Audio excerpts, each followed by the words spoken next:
கோமதி கிட்ட மீனா வந்துட்டு நீங்கள் யார்கிட்டையும் சொல்லாதீங்க அத்தை அப்படின்னு சொல்லியும் அவங்க வந்துட்டு பாண்டியன் கிட்ட போய் சொல்லிடுறாங்க.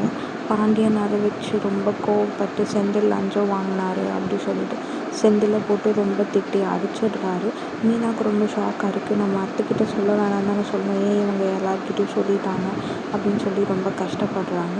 பாண்டியன் வந்துட்டு செந்தில் வாங்கின லஞ்ச காசை நீ வந்துட்டு நல்ல விஷயத்துக்கு செலவு பண்ணால் மட்டும்தான் இந்த வீட்டுக்குள்ளே வரணும்னு சொல்லிடுறாரு. அதனால் செந்தில் போய் அவங்க மாமனார் கிட்ட கொடுத்து வச்சு காசை கேட்குறாரு. அவங்க மாமனார் கொடுக்க முடியாது அது இதுன்னு சொல்லி ஒரு செந்திலுக்கும் அவங்க மாமனாருக்கும் சண்டை நடக்குது.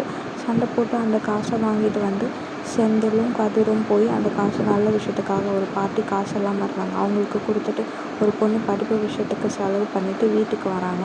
வீட்டுக்கு வந்து செந்தில் அவங்க அப்பா அம்மா காலில் விழுந்து மன்னிப்பு கேட்டுட்டு அவங்க அப்பா என்ன சொல்கிறாரு, அதாவது பாண்டியன் வந்து அந்த மீனை தான் ஏற்றுக்கணுமா இல்லையான்னு டிசைட் பண்ணணும் அப்படின்னு சொல்லிடுறாரு.